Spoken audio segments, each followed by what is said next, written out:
So when I learned that Freud's Bones was created by somebody who has a PhD in psychology, I wasn't really surprised. Learning that this was also their first game, I also wasn't surprised. Now, it's not a complete knock on them, I just feel like maybe their endeavors in academia consumed a lot of their time and they weren't able to fully submerge themselves in gaming enough to maybe realize the dynamics that makes a very literacy-heavy puzzler-type game be more digestible to the average consumer. And that was really my biggest issue with the game. But trust me, it's not all bad, and I hate to paint that picture. I do want to fully break down this game from good to bad and to understand where I would have changed things, what improvements could be made, and what I really liked about the game. But before we do that though, I do want to thank all of you because we are almost at 700 subscribers, which is amazing to me. I can't believe that 700 people have said, yeah, I want to hear more of what this guy creates, because, I can't imagine you'd want to. But seriously, though, I really do appreciate all of you guys. You're amazing. So, going back to Freud's Bones. Now, this game really kind of brought me back to a time and place that I haven't experienced in quite a while. I have a degree, a BA in psychology. So, when I was playing this game, I was reading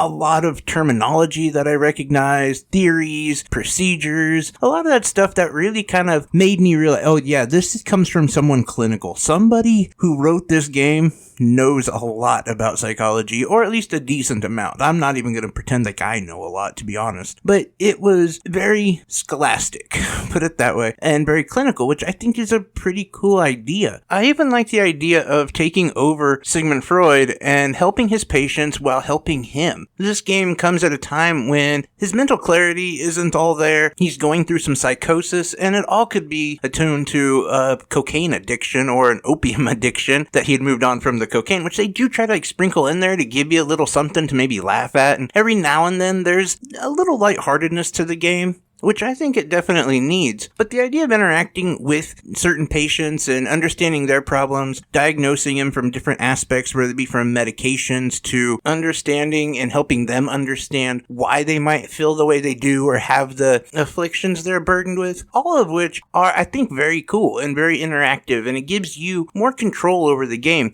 as this does come off more as a point-and-click adventure, which I know some people absolutely love. I happen to not be one of those people, but that's okay, because I'm also a Carl Jung man myself. I'm not really a Freud guy, but that's fine. Like, I look past all of that to really see the potential for a really good game, and a game that I think a lot of people would enjoy, and also kind of normalize psychology and to normalize counseling and mental health. And I'm all for all of that. Trust me. I've done multiple things on this channel to promote mental health, as I myself have really benefited from counseling, medications, and things of that nature. Help me, get back on track and go through a life without anxiety attacks, which is priceless, honestly. And so I do think, the normalization of that could be a cool idea. At the same time, the idea of diagnosing a patient through questions and through a little mini game in which your interactions really determine the outcome. If you are able to have a breakthrough, if you're able to help this person, or if you're just on the wrong track. All of that is up to you and how you interact and what choices you make. I think that's fantastic. I have to also say, I like the visuals of it. It's pretty simplistic, very, I want to say laptop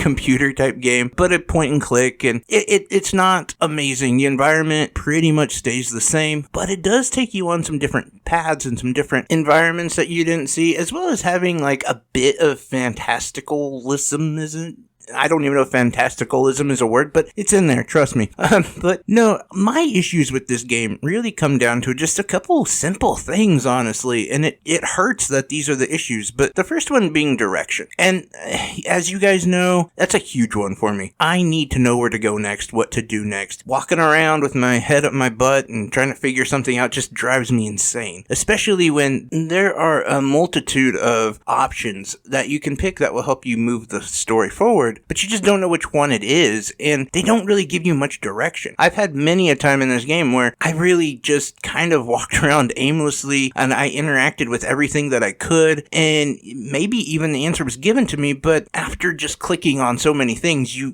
kind of tune out, honestly. And so I think that this actually takes away from the game. It doesn't really offer the bonus of exploration as like a Zelda game would, where you're actually seeing different stuff and you can discover new things. This is more just like repetitiveness and just trying to find like that needle in the haystack, which I don't know. I don't think anyone ever does that for fun. So honestly, just some indications of where to go next, what to do next would be really helpful in this game. And for me, that's such a huge thing, because you can be playing a really good game that engages you and keeps you entertained, and then it just halts to a complete stop when you don't know what to do next. And I understand all the work that goes into a game, and that's what kind of breaks my heart about this kind of thing, where there is so much into it, and if you just did that, you just add like a prompt or something, people could enjoy the entire game and not have to worry about finding all of these hidden clues, because they're not enjoying your full game when you just give up on a game when you have no idea what to do next. And that can happen, and I can easily see this one happening with this, because again, it's a bit much to ask people to get into the world of psychology, for one, to do a bunch of reading, to understand medications, to diagnose people. Like, that